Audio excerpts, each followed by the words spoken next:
I'll give you a few questions. Law enforcement staffing at the southwest border is facing a systemic crisis, one that the Department of Homeland Security doesn't have a coherent plan to address.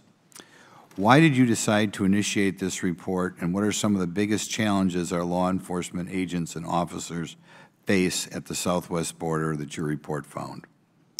Mr. Chairman, thank you. So starting in around March of 2021, when it became safe to travel post-COVID, I began to visit the southwest border again. I began to hear from line law enforcement personnel and senior staff that there were morale issues impacting the workforce, and those issues related to the deployment of Border Patrol primarily from the northern tier offices to the southwest border. I asked my staff to conduct a review, and they did so within a year and a half, and they completed the report in May of this year. What were some of the mental and physical consequences of the current work conditions of DHS's law enforcement officers reported, that DHS's law enforcement officers reported? According to the law enforcement personnel who actually have been doing these details, the constant flux of being transferred to the southwest border from the home station for 30 to 60 days provides a lot of turmoil to the agents and their families. In some cases, they don't know where on the southwest border they're going to be detailed and or for how long they're going to be there. Once they complete their initial assignment, they return back to their home station where they're back working where they were originally assigned. And then 30 to 60 days later, they get notified again that they're going back to the southwest border. So it's a constant churn.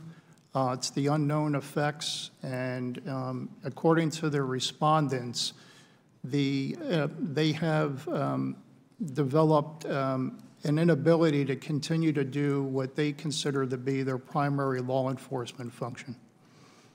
One of the issues addressed in your report is temporary detailing, which is the practice of temporarily assigning agents and officers to different locations for a period of time before returning to their permanent duty station.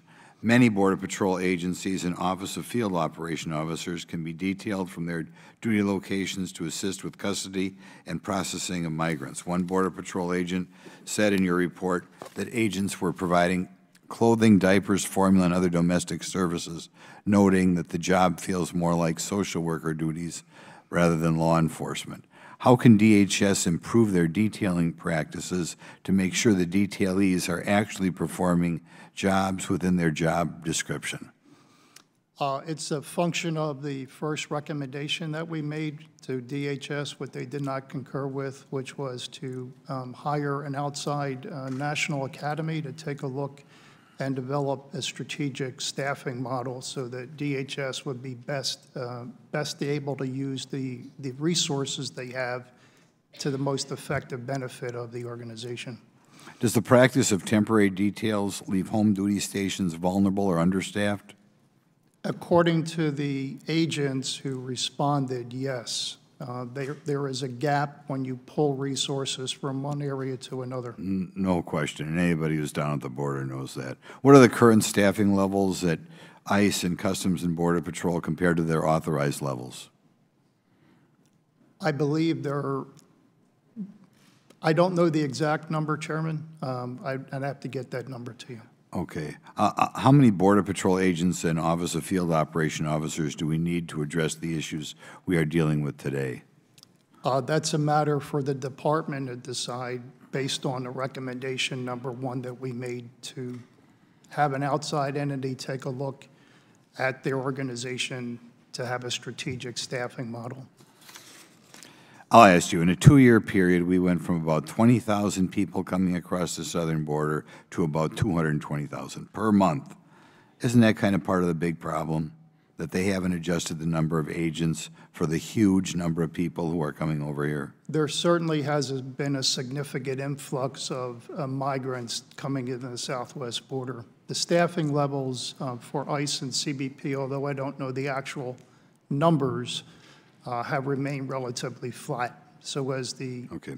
How does the turnover rate within DHS's law enforcement agencies compare with other government agencies? Their turnover rate, from what I recall from our report, is consistent with that of other agencies in the federal government. Okay. Okay, very good. We'll now